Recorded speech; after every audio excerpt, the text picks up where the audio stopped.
Hello my soul family, कैसे हैं आप सब। आज मैं आप सबके लिए बहुत इंटरेस्टिंग सी रीडिंग लेकर आई हूँ। आज मैं आपको बताने वाली हूँ कि आपके बारे में क्या चर्चाएं चल रही हैं, ऐसी क्या क्वालिटी है आपकी जिसके पीछे लोग सच में दीवाने हो रहे हैं, ऐसी क्या बातें हैं आपके अंदर। वो हम सारी चीज़ें आज जानने वाले हैं कि दीवाने हो रहे हैं, कि गुस्सा रहे हैं, कि खिसिया रहे हैं, क्या उनकी फीलिंग्स हैं एक्चुअली में, उनकी रियल फीलिंग्स जो कि वो शायद अपने फ़िज़िकल अपीयरेंस से आप तक नहीं पहुंचा पाते हैं। बट आज हम टैरो के माध्यम से जानेंगे उनके मन की फीलिंग्स। और मैं यहाँ पर आपको बताना चाहती हूँ कि जो कोई भी इंसान यहाँ पर सोच रहा है वो अपनी एनर्जी ज़रूर मुझ तक ट्रांसफ़र करें। आप सोच रहे हैं जिसके बारे में या जिस पर्सन के रिगार्डिंग आप ये रीडिंग सुनना चाहते हैं, आप जानना चाहते हैं कि वो क्या आपके बारे में सोच रहे हैं, तो आप मुझे ज़रूर से कमेंट करके बताइएगा। अगर आप क्लेम करते हैं इस रीडिंग को तो ज़रूर बताइएगा, ठीक है। तो यहाँ पर मैं कार्ड्स यहाँ पर पिक कर रही हूँ। आप लोगों की एनर्जी मुझ तक आनी चाहिए, तो हमारा जो आदान प्रदान है एनर्जी का वो कैसे हो सकता है। कमेंट्स में आप अपनी एनर्जी मुझ तक पहुँचाएँगे, आप प्रोवाइड करेंगे अपनी एनर्जी। एक बार आपकी एनर्जी मुझ तक आ जाएगी, मैं कोशिश करूँगी उसे पिक करके आपके लिए ऐसी रीडिंग लाने की जो काफ़ी हद तक आपसे रेजोनेट करे, ठीक है। तो हमने ये कुछ कार्ड्स यहाँ पर सिलेक्ट कर लिए हैं और यहाँ पर आपको बता दूँ ये टोटल जनरल रीडिंग रहने वाली है। अगर आप चाहते हैं कि ऐसी रीडिंग हो जो कि आपसे रेजोनेट हो तो आपको क्या करना है, कमेंट्स करने हैं। और पर्सनल रीडिंग के लिए आप ऑप्ट कर सकते हैं। आपको नंबर टाइटल में या डिस्क्रिप्शन में कहीं तो दिख जाएगा, तो उस नंबर पर आप संपर्क कर सकते हैं। पर्सनल रीडिंग के लिए आप अपॉइंटमेंट बुक कर सकते हैं, ठीक है। वो 100% आपसे रेजोनेट होगी। सारे आपको गाइडेंस दिए जाएंगे, सारे जो भी क्वेश्चन है, लव, करियर, ग्रोथ, जो भी आपका इंटरेस्टेड टॉपिक होगा, जो भी आपका इंटरेस्टेड जो क्वेश्चन होगा आपका, उसके अकॉर्डिंग आपको आंसर दिए जाएंगे। So you can book your slot on this number. Appointment जल्द से जल्द बुक कर लीजिए अगर आपको पर्सनल रीडिंग करनी है। Okay, now I am going to start this reading. But एक और चीज़ यहाँ पे मैं बोलूँगी कि आप लोग प्लीज़ सुपर थैंक्स भी बाय किया करें, हेल्प करें मुझे सुपर थैंक्स बाय करके। अब से मैं चाहे भले ही एक इंसान या दो इंसान जिसने भी सुपर थैंक्स बाय किया है, कल से मैं उनका जो यूज़र नेम है उनका नाम लेकर थैंक यू बोलना स्टार्ट करूँगी। So that will be something more in our video, ठीक है। तो आप सुपर थैंक्स बाय कर सकते हैं, आपको शॉर्ट आउट में दे सकती हूँ। ओके, सो नाउ आपके बारे में लोग क्या सोच रहे हैं, देखिए यहाँ से स्टार्ट करते हैं। काफ़ी लोगों को ऐसा लगता है that you are a very creative kind of person and you know how to deal with people. आप ना कहीं कि सबके आई एम सॉरी, सबके अच्छे के बारे में सोचते हैं आप। काफ़ी यहाँ पर मुझे पॉजिटिविटी दिख रही है आपके आसपास। आप ना, जो इंसान क्रिएटिव होता है ना, वो हर चीज़ में पीस ढूंढ लेता है, हर चीज़ में वो इंटेलिजेंट जो इंसान होता है, हर चीज़ को ना वो एक नया, एक अलग मोड़ दे देता है। सो आई एम ग्लैड कि आपको अगर मेजॉरिटी, देखिए सबसे पहला कार्ड और अपने आप बाउंस होकर ये कार्ड आया था। इफ़ यू नो, अगर आपने वीडियो स्टार्टिंग से बिना स्किप किए देखा है तो आपने देखा होगा कि ये वाला जो कार्ड है ना अपने आप आया था, अपने आप बाउंस हो गया था जब मैं शफल कर रही थी कार्ड्स को। तो यहाँ पर यानी कि जो डिवाइन है वो भी आपको मैसेज देना चाह रहे हैं, वो बताना चाह रहे हैं आपको that you are going on the right path. और कहीं ना कहीं आपका जो ये मैं ये बोलूँगी कंट्रीब्यूशन है, जो this is going in the right direction, क्योंकि लोगों को भी ऐसा लग रहा है प्लस डिवाइन को भी ऐसा लग रहा है कि आप बहुत ब्लेस्ड पर्सन हैं। अपनी क्रिएटिविटी से आपने अपने आसपास का माहौल जो है वो आपने बनाया है। और मतलब एक होता है ना कि आपने बहुत ही मतलब आपने एक कंप्लीट हैप्पीनेस कभी वो लाइफ नहीं देखी। और यहाँ पे थोड़ा सा मुझे दिख रही हैं चीज़ें कि कहीं ना कहीं आपका जो है वो मिसिंग, कुछ इनकम्प्लीट सा रहा आपकी लाइफ में। तो उस समय में क्या हुआ, आपने अपने दिमाग का यूज़ किया। आपने बजाय रोने के, बजाय दुखी होने के, बजाय फ्रस्ट्रेट होने के, यू यूज्ड योर माइंड और आपने अपने लाइफ को ईजी बनाया और सर्वाइवेबल बनाया because of your talent, because of your creativity. So all the credit goes to you only. कोई और इस क्रेडिट को आपसे छीन नहीं सकता है। ये डिवाइन आपको बताना चाहते हैं कि कैसी भी सिचुएशन होगी ना लाइफ में आपकी, you will be the one who can manage everything. मतलब अगर आप फीमेल हैं, अगर आप मेल हैं, बिकॉज मैं जनरलाइज कर रही हूँ रीडिंग को, इसलिए मेल फीमेल ट्रांस आप सबके लिए है रीडिंग, इसलिए मैं जेंडर वाइज यहाँ पर नहीं हो रही हूँ, ना होना चाहती हूँ। बट मैं ये बता रही हूँ कि in case if you are a female person जो कि ये रीडिंग सुन रही हैं, तो आपके बारे में लोग ये सोचते हैं कि मतलब अगर आप इवन जैसे हमारे इंडिया में एक है ऑर्थोडॉक्स सोच है, ये एक नैरेटिव सेट है ऑलरेडी कि जो मेल होगा ना वही प्रधान होगा घर का, एंड उनके ऊपर ही रिस्पॉन्सिबिलिटी ज़्यादा है, बर्डन उन पे ज़्यादा है। अगर लड़की कुछ नहीं भी कर रही है तो ठीक है, उसकी तो शादी हो जानी है, घर संभाल लेगी, बट लड़का घर नहीं संभाल सकता है, उसको तो कुछ करना ही पड़ेगा। बट यहाँ पर आपने सोसाइटी में वो बैरियर जो है वो ख़त्म किया। If you are a female, मैं यहाँ पर बताना चाहती हूँ, देखिए मेल हैं तो आप जानते हैं मेल्स को तो ये प्रिविलेज हासिल ही नहीं है कि वो घर बैठकर खा सके, उनको तो एनी हाउ काम करना ही है। इसकी वजह से काफ़ी यहाँ पर लोग हैं जो कि सोसाइटल थॉट भी ले आते हैं जब उनको अपॉर्चुनिटी नहीं मिलती। बट अगर फीमेल है तो मैं आपको बता रही हूँ, आपने सोसाइटी में वो चीज़ जो है वो ब्रेक करी है, वो नैरेटिव तोड़ा है आपने, वो स्टीरियोटाइप थिंकिंग जो थी उसको आपने ब्रेक डाउन किया। क्योंकि आप जहाँ से आते हैं वहाँ पर बहुत मुझे दिख रहा है कंजर्वेटिव लोग हैं, तो उन सब चीज़ों से निकल के आपने एक नया नैरेटिव सेट किया है, तो आपके बारे में लोग ये चीज़ इतने स्ट्रांगली, इतने ओपनली ये चीज़ बोल रहे हैं that you have created a harmony behind you और around you, nearby you। आपने एक ऐसा माहौल खुद से क्रिएट किया है कि सारी चीज़ें पॉजिटिव वे में अलाइन हो रही हैं, that is just because of you। ठीक है, तो लोग आपका जो अब तक का स्ट्रगल था या जो आपकी अब तक की एक्टिविटीज़ थी, people are focusing on that and they are really happy about that. Whatever you have done in your life, people are really interested to see और लुक मोर ऑफ इट। तो बहुत ही अच्छा सा लग रहा है ये देखकर कि हाँ चलो ठीक है, लोग जो है इतना पॉजिटिव आपके बारे में सोच रहे हैं, दैट्स सो नाइस। ठीक है, दूसरा यहाँ पर दिख रहा है कि कुछ लोगों को ऐसा लग रहा है कि आप कहीं ना कहीं अपने ऊपर जैसे रिस्पॉन्सिबिलिटी, बहुत रिस्पॉन्सिबल काइंड ऑफ पर्सन हो आप, तो आप जब बहुत ज़्यादा रिस्पॉन्सिबिलिटी फील करते हो तो क्या होता है कि आपको ऐसा लगने लगता है समवेयर कि आप उन चीज़ों को बर्डन महसूस करते हो आप अपने ऊपर, और वो बर्डन लोगों को लगता है कि कई बार कि आप प्रिटेंड करते हो कि आप सारी चीज़ें अच्छे से कर रहे हो, बट वो आप ज़बरदस्ती अननेसेसरी वो चीज़ें क्रिएट कर रहे हो।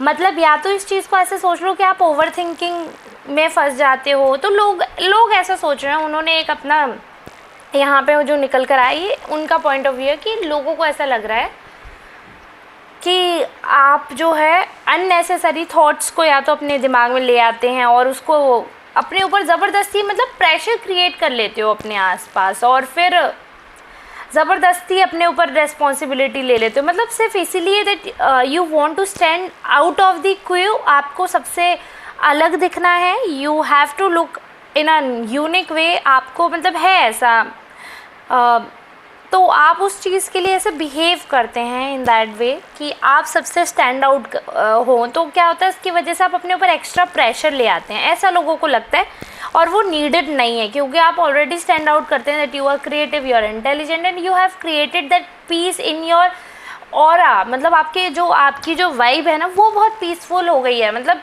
पीसफुल वाइब कैसे हो गई है, जब आप किसी से मिलते हो ना उसको भी आपसे मिलकर शांति फील होती है। मतलब ऐसा होता है, अगर if you have ever met anyone जिसने आपको बोला हो कि भाई यार आपसे मिलके ना सुकून सा मिलता है, जब आप साथ होते हो ना तो सच में ऐसा लगता है जैसे कोई टेंशन नहीं है और बड़ी शांति सी लगती है। तो ऐसे पर्सन हो आप, ठीक है। अगर मैं बात करूं सोर्स की, तो यहाँ पर देखिए सोर्स कई लोगों को, देखिए अब इसको मैं अलग वे में भी आपको बता सकती हूँ जो कि आपका सुनना बहुत ज़रूरी है। लोग ना आपको हर चीज़ का ना एक कहीं ना कहीं एक ज़रिया मानते हैं। उनको लगता है कि अगर आप उनकी लाइफ में एक इम्पॉर्टेंट पर्सन हो तो उनको लगता है कि आपकी वजह से काफ़ी चीज़ें हैं जो उनके लाइफ में चेंज हो रही हैं, काफ़ी चीज़ें ऐसी हैं जो उनकी लाइफ में ग्रोथ हुई है, काफ़ी चीज़ें ऐसी हैं कि वो उनकी लाइफ के लिए आप लकी साबित हुए हो, ठीक है। ये चीज़ आपके लिए भी लोग सोच रहे हैं कि आपके अंदर ही कुछ ऐसा है कि मतलब आपके अंदर एक आग है, एक ऐसी फीलिंग है कि आप ना हर समय बदलने को तैयार हो। मतलब कभी भी ना आप बदलने से या वक्त से डरते नहीं हो। ये चीज़ बहुत एविडेंट है और आप बहुत अच्छी तरह, क्योंकि यूनिवर्सल ट्रूथ है, right, and you accept this, और आप इस चीज़ को ना नरिश करें। आपको पता है, देखिए आज समय अच्छा है, कल बुरा भी होगा, कल बहुत अच्छा भी होगा, और फिर बुरा हो सकता है, और फिर बहुत बहुत अच्छा हो सकता है। आप ये चीज़ से बिल्कुल वाकिफ़ हैं कि समय एक साथ तो नहीं रहता है, और जब जो पेड़ हैं जो कि ना किसी का बुरा करते हैं और अच्छा ही अच्छा करते हैं पेड़, फिर भी उनको पतझड़ का सामना करना पड़ता है, उनके साथ भी बुरा होता है, उनके सारे पत्ते, उनके सारे फल गिर जाते हैं और फिर एक नई शुरुआत करते हैं वो। तो लाइफ में अगर कोई इंसान चेंज से डर गया तो वो मर गया, और अगर चेंज को उसने पॉजिटिवली एक्सेप्ट किया है तो वो पेड़ की तरह खड़ा हुआ है और वापस हरा भरा हुआ है, यानी कि वापस खुश हुआ है। ठीक है, तो चेंज में क्या होता है कि लोग उस चीज़ के बारे में, आपके बारे में सोच रहे हैं कि आप इस चीज़ को ना बहुत पॉजिटिवली एक्सेप्ट करते हैं। बट यहाँ पर अगर इसके आसपास की बातें और देखूँ तो एक और चीज़ बहुत एविडेंट हो रही है यहाँ पे। काफ़ी लोगों को लगता है कि आप कई बार ना आप अपने लिए ऐसे डायलेमा खुद से क्रिएट कर लेते हैं और फिर आप फंस जाते हैं। आपको ऐसा लगता है कि शायद आपको ऐसा नहीं करना चाहिए था और आप गलत फंस गए। तो आपकी ये जो सोच है ना, ये कहीं ना कहीं आपको ज़बरदस्ती ले जाती है उन चीज़ों में जहाँ पे आपको नहीं जाना चाहिए। अब यहाँ पर अगर हम बात करते हैं कि आप कोशिश करते हैं, देखिए आप रिश्तों में बराबर आप इन्वॉल्व होते हैं, ऐसा बिल्कुल भी नहीं है कि आप कहीं पे इन्वॉल्व नहीं हुए हैं। You have been with people, you have loved people, और आप कहीं ना कहीं उनके साथ बहुत ज़्यादा क्लोज रहते हैं, सारी चीज़ें हैं, आप पूरी तरीके से दिखाते हैं दैट यू लव देम, सारी चीज़ें आप अपनी तरफ से करते हैं। उसके बाद भी कई लोगों को अगर आपके ऊपर डाउट होता है, कई लोगों को अगर ऐसा लगता है कि आप डाउटफुल हैं, उनके लिए ना ऐसा होता है कि कहीं ना कहीं उनको ऐसा लगने लग जाता है कि आप उनसे ज़्यादा किसी और चीज़ पर ध्यान दे रहे हैं, ऐसा लगता है काफ़ी लोगों को, राइट। तो लोगों का तो कुछ भी सोचना है, बट ये चीज़ है कि हाँ, आप स्टक होते हो और एक डायलेमा क्रिएट कर लेते हो अपने लिए। तो उस डायलेमा से काफ़ी लोगों को ऐसा लगता है कि आपको ना उस चीज़ को लेट गो करना चाहिए और जो नया चेंज है, नई चीज़ है, उसको फॉलो करना चाहिए। क्योंकि जब आप अपने मन की सुनते हो, अपने दिल की सुनते हो ना, तो आप एक नई चीज़ जो है उसको ऑप्ट करके एक नया, जैसे कि मैं हमेशा कहती हूँ, एक सर्किल बनता है ना। तो उस चेंज के साथ एक नई चीज़ जो है आप इवॉल्व करते हो। सारी चीज़ें ठीक है, बट काफ़ी लोगों को ऐसा लगता है कि आप अपने एक फर्स्ट खुद से क्रिएट कर लेते हो कि दिस और दैट, और वो वाली सिचुएशन में आप फंस जाते हो। जब आप उस सिचुएशन में फंस जाते हो तो आपके पास कुछ अदर वे होता नहीं है। तो लोगों को ऐसा लगता है कि कई बार, कुछ लोगों को ऐसा लगता है that you choose your mind, but जो आपके वेल विशर्स हैं उनको ऐसा लगता है कि नहीं, आपको दिल से सुनना चाहिए और शायद आपने जो डिसीज़न लिया है, क्योंकि आप एट द एंड देखो डिसीज़न तो लेते हो। यहाँ पर इस चीज़ का मतलब ये नहीं है कि आप डिसाइड नहीं कर पा रहे हो, ऐसा कुछ नहीं। हाँ, हालांकि आपने दो नाव में पैर रखा हुआ है, वो प्लान भी आपके लिए तैयार रहता है, बट ये चीज़ मैं भी आपको बताना चाहूँगी, never never prefer your plan B. In fact अगर प्लान भी नहीं हो, पहले मेरा POV अलग था, बट वक्त के साथ मैं भी बदल रही हूँ, वक्त के साथ हम सब ग्रो कर रहे हैं। तो मुझे लगता है कि अगर हम प्लान भी बहुत मतलब बहुत स्ट्रांगली अगर हम रखते हैं ना, तो क्या होता है कि हम प्लान A पे 100% वर्क ही नहीं करते हैं। और इस चीज़ पे मैं बिलीव करती हूँ, ये बात सही है। अगर मेरे पास एक ऑप्शन है कि हाँ चलो ये नहीं होगा तो मैं ये कर लूँगी, तो मैं उस ऑप्शन पे 100% वर्क ही नहीं करूँगी, क्योंकि मुझे पता है कि मेरे पास ऑलरेडी सेकंड ऑप्शन है। Why would I die for that option. But अगर आप, एक होता है ना कि अगर आप प्लान भी नहीं रखोगे तो आपको चाहे मरना पड़े, मरने से मतलब है कि मतलब ऐसे कि जान निकल जाए, तब तक आपको हर हालत में सब कुछ करना ही पड़ेगा, तो आपको रिजल्ट भी मिलेगा। क्योंकि शिद्दत तो भाई दिखानी पड़ती है, वो चीज़ है। तो लोगों को ऐसा लग रहा है कि अननेसेसरी आप ड्रामा जो अपनी लाइफ में खुद से क्रिएट कर लेते हो, 4 जगह जाते हो, 4 जगह बातें करते हो, 4 जगह बॉन्ड क्रिएट करते हो, और फिर उसके बाद जब आप पर बात आती है तो आप खुद ऐसे हो जाते हो, मतलब छुप के बैठ जाते हो। You never know where to go, क्योंकि आपने ऑलरेडी इतने सारे ऑप्शंस क्रिएट कर लिए हैं। Now you don't know how to deal with such fuss और विद दिस सिचुएशन, तो आप उसमें स्टक हो जाते हो। बट टाइमली आप इवॉल्व हो रहे हो, ये चीज़ भी लोग एक्सेप्ट कर रहे हैं। ओके, ट्रस्ट मी, लोग आपके बारे में पॉजिटिव वे में ज़्यादा बात कर रहे हैं। लोगों को लग रहा है कि जो आपका एटीट्यूड है एक अननेसेसरी ऑप्शंस क्रिएट करने का, अननेसेसरी डायलेमा क्रिएट करने का, खुद की वजह से आप ऐसी सिचुएशंस पैदा करते हो या हमेशा एक ऑप्शन साथ लेकर चलते हो। Even if in a relationship आप हमेशा 2-3 ऑप्शन रखोगे और फिर आप सोचोगे यार ये या ये या ये, और फिर अरे इसमें तो ये अच्छा है, इसमें तो ये अच्छा है, इसमें तो वो अच्छा है। तो वो चीज़ें नहीं करनी है। ऐसा लोग सोच रहे हैं कि आप टाइमली इवॉल्व भी हो रहे हो, जैसे थे बट धीरे धीरे अब आप इवॉल्व हो रहे हो, चेंज हो रहे हो। और जब भी ऐसी सिचुएशन आती है ना, ये मैं यहाँ पर आपको गाइड करना चाहती हूँ। हम ह्यूमन बीइंग है, ऐसा होता है, देखिए सबकी लाइफ में ऐसा होता है कि एक सिचुएशन आ जाती है और we don't know how to tackle that, या फिर हम क्या चूज़ करें। हर किसी की, ये करियर वाइज भी हो सकता है कि किसी ने तैयारी की और उसके 2-3 जगह सिलेक्शन हो गया, now they don't know which is best, क्योंकि सभी बहुत अच्छे हैं, ठीक है, तो उन्हें समझ नहीं आता कि क्या करना चाहिए या क्या सही रहेगा। तो ऐसे में ना आपको अपने दिल की सुननी चाहिए। जब आप अपने दिल की बात सुनते हो ना, तो वो हमेशा सही होता है, क्योंकि हमारे हिंदुओं का, हमारे सनातनों का ये मानना है कि कण कण में भगवान है, हर एक इंडिविजुअल में भी भगवान है। गीता में भी भगवान ने बोला है कि हर एक शख्स में मैं ही हूँ।